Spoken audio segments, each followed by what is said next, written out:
Why does Wales have a dragon on the flag? A dragon, not a lion, not a cross.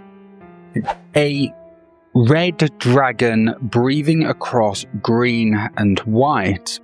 Every time you see it fluttering above a Welsh castle, you're looking at something ancient, far older than even the nation itself. But where did it come from? Why red?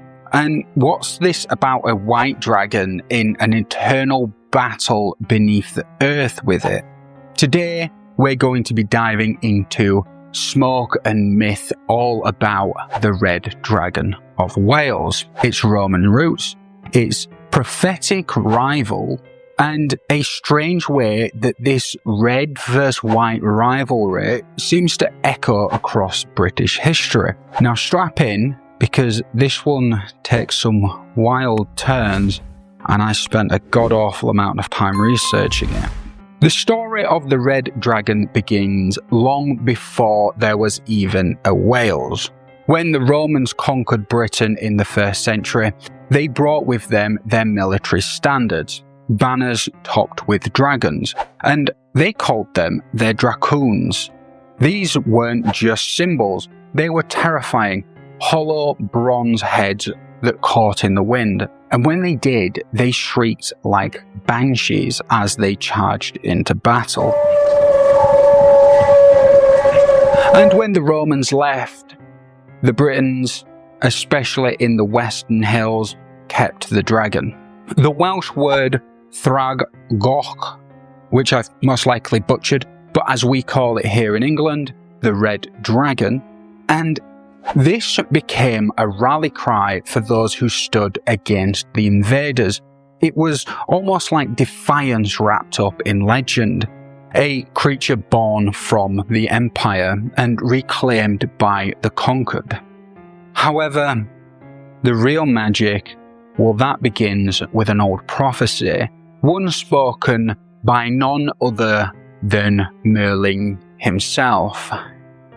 Yes, that Merlin. In the medieval text Historia Brittonum, a young boy, our little Merlin here, was brought to King Vortigern, whose castle kept collapsing night after night. Now, the boy here said, "Beneath your fortress lies 2 dragons, one red and one white. And until they finish their battle, your walls will never stand still." So, the king ordered the ground to be dug up, and lo and behold, 2 beasts were found fighting. So the white dragon, Merlin claimed, represented the invading Saxons. The red dragon, that was the Britons, which would include the Welsh people. And when the red dragon finally triumphed, it was seen as a prophecy. Wales would one day rise again, and it wasn't just a story, it was a national myth, the beating heart of the Welsh identity at the time. The dragon wasn't evil, it wasn't greedy, it was just simply trying to survive. Now, centuries later, that ancient emblem ended up finding its way onto royal symbolism. In the Tudor dynasty, descended from the Welsh noble Henry Tudor, adopted the red dragon as a personal badge. When Henry Tudor marched to the Bosworth Field in 1485, he flew the red dragon banner. This was a brilliant piece of political theatre. He claimed to be the long-prophesied Welsh ruler, the heir to Cadwaladr himself, who would restore Britain and its fortune. Now, to be very clear with you, there's no evidence to the real Cadwaladr ever using a dragon banner. This seems to be a Tudor invention, a rebranding of an ancient myth trying to legitimize the new dynasty.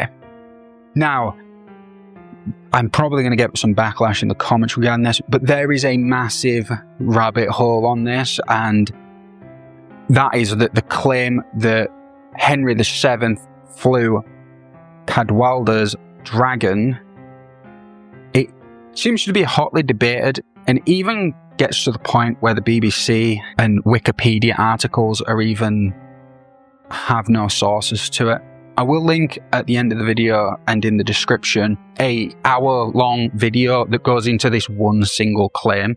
So if you fancy going down that rabbit hole, all the information will be there for you. However, to save you the anguish of this massive undertaking, here's the long and short of it. The myth that was used still worked. Henry won the crown, and the dragon, real or rebranded, became part of Britain's royal story. The green and white field we see today was later added to represent the Tudor colours, tying myth, history and politics together in a blazing banner. So the flag of Wales isn't just national pride, it's the echo of a Roman banner, Merlin's prophecy, and a Tudor rebranding worthy of modern marketing. But we have only covered half of the story here, because there are two dragons. There's more dragons, but there's two dragons, the white and the red. So what about the white dragon? So the white dragon, once Saxon's emblem, came to represent England itself.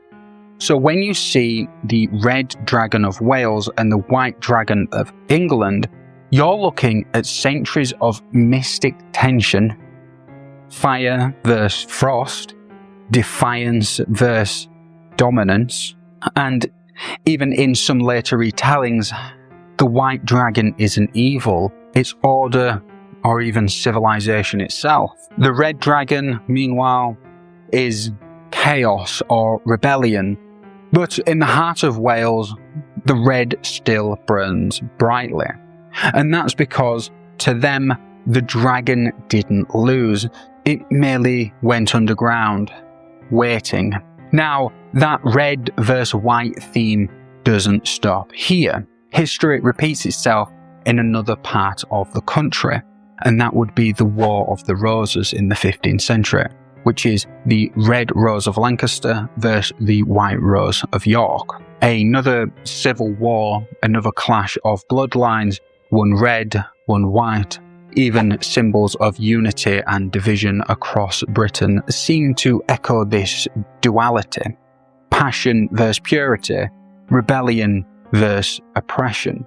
Now, Wales isn't even the only place with a dragon on its flag. Bhutan bears the thunder dragon, Druk, white, clutching jewels representing the purity and power of the Himalayan kingdom. And on the flag of the Malta, the St. George's Cross honours the slayer of dragons. A very slightly different story altogether here, but a dragon on the flag nonetheless. It seems that humanity can't help but put dragons on banners, from Europe to Asia. They symbolise sovereignty, courage, and even the divine fire that keeps the nation alive. Curiously though, there's actually a Welsh community in Portugal, and the Portuguese flag itself, though not featuring a dragon, carries echoes of mythic beasts and crusaders' zeal. And some people within this community have actually added a dragon to the Portuguese flag. Now here's something to think about. For all its legend and power, the Red Dragon of Wales isn't actually on the Union Jack. England's St. George, Scotland's St. Andrew, and Ireland's St. Patrick all wave proudly there.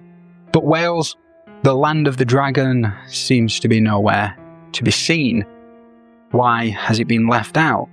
Well, when the first Union Jack was designed in 1606, Wales was already tied to England by law. It seemed to have already been absorbed into the kingdom.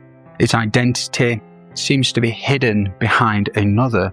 But over the years, people have asked, shouldn't the dragon take its rightful place amongst the cross? Shouldn't one of the oldest living symbols of Britain's people the creature of prophecy, myth, and survival be seen again blazing red against the blue and white? Maybe it's time the Union Jack breathed a little bit of fire, or maybe the red dragon was never meant to share a flag at all. What do you think? Let me know in the comments.